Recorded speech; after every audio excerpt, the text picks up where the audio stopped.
अस्सलाम वालेकुम जी, बिस्मिल्लाहिर्रहमानिर्रहीम जी। मैं हूँ फ़ायज़ा और आप देख रहे हैं फ़ायज़ा एंड रमीज़ व्लॉग्स। हमारे ये डेली व्लॉग्स जो हैं ये आप लोगों के लिए एंजॉयमेंट समझ लें, इन्फॉर्मेशन समझ लें, जो आपको लगे जिस तरह से आप इसे इस्तेमाल करें आप कर सकते हैं। इस वक्त रात के बज रहे हैं तकरीबन 12 से ऊपर टाइम हो चुका है। बच्चे और रमीज़ सब मेरे हस्बैंड सो चुके हैं और मुझे याद आया कि मुझे चने भिगो देने चाहिए बिकॉज़ ऑफ़ कल मैंने चने की चाट बनानी है और चने का सालन भी बनाऊंगी, लेकिन चने की चाट पहले बनाऊंगी। सो अगर आप लोग मेरे चैनल पे न्यू हैं और अब देख रहे हैं तो देखें प्लीज़, आप सब्सक्राइब ज़रूर करके जाइएगा। और ये रात को मैंने आलू शालू बॉयल धोकर रख दिए थे। सो मैंने चेक किया कि ये ताकि सुबह ड्राई हो जाए और मैं फ्रिज में रख दूँ। फिर देखा दूध ठंडा है कि गर्म, फिर मैंने उसे फ्रिज में रख दिया। अब हो गई है जी सुबह, जब हम लेके आ गए हैं फीडर किचन में। सो मैंने दूध गर्म होने के लिए रखा था। दूध गर्म हो गया है, क्योंकि दूध फ्रिज का होता है तो बच्चों को दूध गर्म करके ही मैं देती हूँ, चाहे सर्दी हो चाहे गर्मी हो। एक साइड पे मैंने पानी गर्म किया था ताकि इनके फीडर अच्छे से वॉश कर लूँ। फीडर अच्छे से वॉश करके मैंने उसी के पास ही खड़े खड़े मैंने साथ में आटा गूँधने के लिए रख दिया था। गूँधना था ना, तो मतलब भिगो के रख दिया था। सो आटा भिगो के रखने के बाद मैं चली गई बच्चों को फीडर देने। बच्चों को फीडर देने के बाद उनको पहले तो मैंने उठाया। पहले तो उठते ही नहीं है भाई, इनको उठाना कोई आसान काम है? उठाना बच्चों को, तो मुझे लगता है कि बच्चों को डील करना ना दुनिया का सबसे मुश्किल काम है। लेकिन अल्हम्दुलिल्लाह माशाल्लाह से मेरे तो 2 बच्चे हैं, तो अब मैं मैनेज कर ही लेती हूँ। लेकिन बच्चों से वैसे भी मुझे, दूसरों के बच्चों से भी मुझे बड़ी मोहब्बत है। सो मैंने अपने बेटे को फीडर दिया, वो तो फीडर के नाम से उठ के फटाफट पीने लग गया। बेटी मेरी थोड़ी सुस्त है, वो आंखें खोलेगी नहीं, देखेगी नहीं। सो वो नहीं देखेगी तो वो फीडर मैं ही दूंगी तो लेगी। फिर दैन जी मैं उसको फीडर शीडर दे के आ गई और मैंने उसको आकर किया यूनिफॉर्म प्रेस। बिकॉज़ ऑफ़ रोज़ मैं रात को वैसे तो कर लेती हूँ, लेकिन कल मैं कुछ थकी ज़्यादा थी तो मैंने कहा जी यूनिफॉर्म सुबह प्रेस हो जाएगा। यूनिफॉर्म प्रेस किया। दैन इस्त्री विस्त्री को साइड पे करने के बाद मैं किचन में आई। मैंने देखा कि आलू गल गए हैं कि नहीं। मैंने चाहा आप लोगों को भी दिखाती हूँ, मगर मेरी कोशिश नाकाम थी बिकॉज़ ऑफ़ नज़र ही नहीं आ रहे थे। तो फिर मैंने आटे को सोचा कि आटे में पानी लेके आटा बाकी जो मैंने भिगो के रखा है उसको थोड़ा सा गूंद के तो मैं रखती हूँ बर्तन में। फिर जी नहीं, क्योंकि आटे को भी ठहरने का थोड़ा टाइम चाहिए। फिर मैंने सोचा रास्ते में देख लेते हैं जी, मैं सोचती बहुत हूँ। फिर मैंने देखा जी मैं चने देख लूँ। चने जो हैं वो रात के भिगे हुए थे तो उनमें पानी कम हो गया था। फिर मैंने उसमें पानी ऐड करके आटा गूँध के, आटा दूसरे दफ़ा लेके पानी तो गूँध कर आटा तो मैंने रख दिया फिर साइड पे। तो माशाल्लाह मैं बड़ा अच्छा आटा गूँधती हूँ।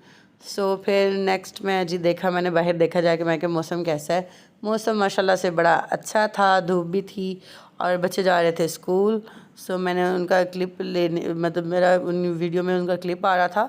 सो वो शर्मा रहे थे, तो मैंने बचाते बचाते फिर मैंने सोचा कि किसी बच्चे का भी ऐसे क्लिप नहीं लेना चाहिए, ख़ास तौर पर किसी की बेटियों का तो सवाल ही पैदा नहीं होता। तो उनकी इजाज़त के बगैर उनका क्लिप लिया जाए। फिर मैं जी आ गई रूम में, अपनी बेटी को मैंने उठाया, यूनिफॉर्म पहनाया और बेटा मेरा जाग रहा था, वॉच के साथ सिस्टर की खेल रहा था। फिर उसने हेलो कर दिया, गुड मॉर्निंग होगी जी इस्माइल साहब की। और इसके बाद महर फातिमा तो जी यूनिफॉर्म पहन के वापस लेट गई थी सोने के लिए। उन्होंने सोचा कि सोना ही है भाई। फिर मैंने बाबा को कहा कि, इनके बाबा से कहा कि जी आप ज़रा महर को देख लें, मैं इसके लिए पराठा बना लूँ, क्योंकि इसको लंच देना था, लंच रेडी करना था। फिर मैंने आके देखा आलू जो थोड़े बड़े थे वो अभी गले नहीं थे, जो थोड़े छोटे थे वो गल गए थे। सो मैंने जो छोटे आलू थे उनमें से मैंने 2 आलू लिए, क्योंकि छोटा सा पराठा बनाना था महर के लंच के लिए। तो मैंने इसमें से, ये बड़ा आलू था, ये इतना अभी गला नहीं था, तो फिर मैंने इसको वापस डाल दिया और 2 छोटे वाले आलू निकाल के उनको मैंने अच्छे से साफ़ करके मैश किया। आलू वगैरह मैं वॉश करके डालती हूँ। तो जी इसके बाद हम इसमें थोड़े से मसाले ऐड करेंगे। मसाले ऐड करने के बाद मैंने इसके लिए एक अच्छा सा पराठा बना दिया था और नाश्ता वाश्ता करके महर चली गई बाय बाय करेगी। अब मैंने इसको बुलाया नहीं था, लेकिन इसने पता नहीं कैसे मुझे ऊपर देख लिया कि मेरी मामा ऊपर है, ये ऊपर चढ़ते हुए ऊपर देखेगी और फिर बाय बाय मामा। सो वैसे मैं इसलिए बोलती नहीं हूँ ना यहाँ से, क्योंकि बाबा को पसंद नहीं है जी हम टेरेस पे खड़े होकर बोलें। तो महर चली गई स्कूल, अल्लाह हाफिज़, अल्लाह इसे अपने हिफ्ज़ ईमान में रखे। दैन मैं आ गई घर अंदर। वापस आकर मैंने चाय वगैरह रखी और चाय के साथ मैंने अपने हस्बैंड को अलसी के लड्डू दे दिए थे। सो इसके साथ ही देखा मैंने कि भाई कपड़े प्रेस होने वाले हैं उनके, तो मैंने उनके कपड़े प्रेस किए। उनके कपड़े प्रेस किए तब तक वो आ गए थे, आके उन्होंने नाश्ता वाश्ता करना था, लेकिन उससे पहले वो नहाने चले गए। और ये जो ढेर लगा हुआ है, सर्दी और गर्मी के कपड़े मिक्स हो गए। सो इनको मैंने वाइंड अप करना है आज बहुत सारे काम हैं। तो ये व्लॉग बहुत सारा लंबा होने वाला था, इसलिए मैंने आज आप हाफ़ ही अपलोड किया है। तो चैनल को सब्सक्राइब करिएगा। ये मैंने घर की चीज़ें वैसे उठा के तो दरवाजे वगैरह लाइट्स वगैरह बंद कर दी थी। सो दरवाज़े खुले रहे, कोई बात नहीं जी, कमरों के दरवाज़ों का मसला नहीं है, लाइट्स तो बिल देते हैं ना, उनका बिल नहीं आता दरवाज़ों का। देन जी आपकी बहन आ गई किचन में आके मैंने देखा कि चाय पक गई है, तो चाय मैंने 2 कप्स में ऐड की। 2 कप में चाय ऐड की तो इतनी देर में मेरी मेड भी आ गई थी, उसको भी चाय देनी थी। फिर उसको मैंने न्यू दूध वगैरह डाल के दिया। मैंने कहा भाई आप चाय अपनी बना लो, तो तब तक हम तो नाश्ता कर रहे हैं अब। फिर मैंने नाश्ते से पहले उसको चाय वगैरह उसने ले ली। सो इसके बाद हमने क्या किया जी, हमने किया कि मेरा बेटा जो है वो ज़िद कर रहा था कि मुझे भी चाय पीनी है। सो इसको चाय मैं नहीं देती, और इसको सर्दी सी लगी हुई थी और ये ज़िद कर रहा था कि मुझे बाहर जाने दो। तो मैंने कहा नहीं। फिर जी हो गया दोपहर का टाइम। दोपहर के टाइम में मैंने 2 बनाए थे कुशन मैंने जो वेस्ट होता है उसके बनाए थे। जो नॉर्मली दर्जियों की शॉप पे वेस्ट बचा होता है, हमारे दर्जी हैं जानने वाले, उनसे मैं वो वेस्ट ले आई थी। सो तो मैंने एक्चुअल में मैं अपनी मेड आंटी से कहा था कि ले आएँ, तो वो ले आई थी। तब मैंने उससे बनाए थे ये 2 कुशन। सो ये आप बताएं कैसे बनाए थे, और बनाने का तरीका भी मैं आपको बता देती हूँ जिनको नहीं आता जी। सिंपल मैंने 2 पिलो केस लिए थे, क्योंकि मैं सारा वेस्ट मटेरियल यूज़ कर रही थी। पुराने पिलो केस था पड़ा हुआ, उसको लिया, उसको मैंने हाफ़ कट कर लिया। बैक वाले साइड से तो इजीली बन गया था कुशन, क्योंकि उसकी सिर्फ हमने 2 साइडें काटनी थी और 2 साइडें सिली हुई थी पहले से। देन फिर इसको थोड़ा सा मसला था, क्योंकि इसमें 4 साइडेड हमें 4 साइड्स ही काटनी थी, क्योंकि इसके फ्रंट पर जो पिलो केस की कवरिंग होती है वो थी। सो मैंने इसको काटा, फिर मैंने काट के इसको चारों साइडों से सिलाई की है। सिलाई करके मैंने एक साइड से ना थोड़ा सा छोड़ दिया था, जहाँ से मैंने इसमें फिलिंग करनी थी। लेकिन काट के मैंने सी के मैंने इसकी मेजरमेंट कर ली थी कि कहीं छोटा तो नहीं कट गया। एक साइड से मैंने थोड़ी सी इसको ओपन रखा था।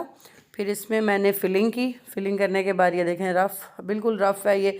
लेकिन हाँ, अगर रेशमी हो, जैसे सिल्क ऐसे कपड़े हों, तो वो ज़्यादा बेहतर होता है। और ये माशाल्लाह से बहुत अच्छे तैयार हो गए थे।